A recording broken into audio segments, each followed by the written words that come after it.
Champions ট্ৰফিৰ group বিৰ south Africa আৰু অষ্ট্ৰেলিয়াৰ মাজত হ'বলগীয়া মেচখন বৰষুণৰ কাৰণে পৰিত্যক্ত হয় আৰু টছ নোহোৱাকৈ কোনো এটা বল নখলাকৈয়ে এই মেচ পৰিসমাপ্তি হোৱাৰ কাৰণে দুয়ো দলক এটা এটাকৈ পইণ্ট ভগাই দিয়া হয় আৰু যাৰ কাৰণে দুয়ো দলৰে তিনিকে পইণ্ট হৈ গৈছে ইতিমধ্যে। আৰু এই দুই দলৰ আজিৰ মেচৰ ৰিজাল্ট নোলোৱাৰ কাৰণে এই গ্ৰুপ বিৰ যি পইণ্ট টেবুল আৰু অধিক ৰোমাঞ্চকৰ হৈ পৰিছে।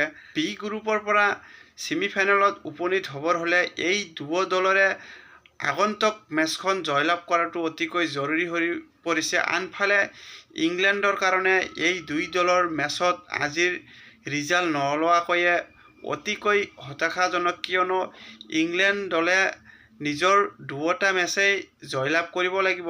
তাৰোপৰি যদি ইংলেণ্ডৰ কোনো এটা মেচত বৰষুণৰ কাৰণে পৰিত্যক্ত হয় তেনেহ'লে ইংলেণ্ডে এই টুৰ্ণামেণ্টৰ পৰা বিদায় ল'ব লগা হ'ব আৰু সাউথ আফ্ৰিকা আৰু অষ্ট্ৰেলিয়াৰ নিজৰ যি আগন্তুক দুই দলৰ দুটা মেচ আছে, দুয়ো দলৰে সেই আগন্তুক মেচখন ছেমিফাইনেলৰ পূৰ্বে কোৱাৰ্টাৰ ফাইনেললৈ ৰূপান্তৰিত হৈছে, কিয়নো এই আগন্তুক দুয়ো দলৰে নিজৰ যদি মেচত জয়লাভ কৰিব নোৱাৰে তেনেহ'লে এই টুৰ্ণামেণ্টৰ পৰা বিদায় লোৱাটো নিশ্চিত হৈ যাব।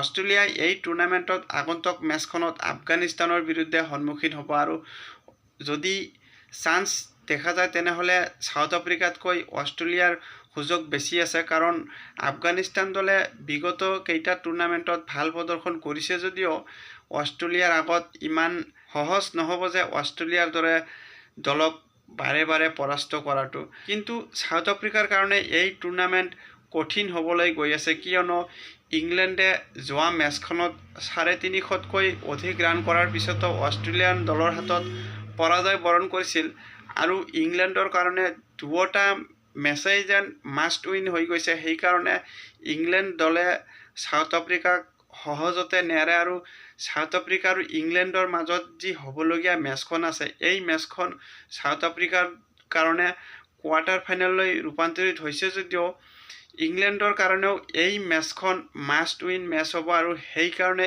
এই মেচখনত বহুত ৰোমাঞ্চক দেখিবলৈ পোৱা যাব। আৰু গ্ৰুপ বিত পইণ্ট টেবুল যি ধৰণে গঢ়ি উঠিছে, ইয়াৰ পৰাই চেম্পিয়ন্ছ ট্ৰফিৰ গ্ৰুপ পৰ্যায়ৰ যি এটা ৰোমাঞ্চ, সেই ৰোমাঞ্চ গ্ৰুপ বিতেই দেখিবলৈ পোৱা যাব, কিয়নো গ্ৰুপ এত এফালে ইণ্ডিয়া আৰু নিউজিলেণ্ডে ছেমিফাইনেলৰ কাৰণে কোৱালিফাই কৰিছে আৰু তাৰ বিপৰীতে পাকিস্তান আৰু বাংলাদেশে ইতিমধ্যে ছেমিফাইনেলৰ ৰেচৰ পৰা বাহিৰ হৈ গৈছে। সেইকাৰণে চেম্পিয়ন্ছ ট্ৰফিৰ যদি গ্ৰুপ ষ্টেজত কিছু ৰোমাঞ্চ বাকী থাকে তেনেহ'লে সকলো ৰোমাঞ্চ কেৱল মাত্ৰ গ্ৰুপ বিতেই দেখিবলৈ পোৱা যাব।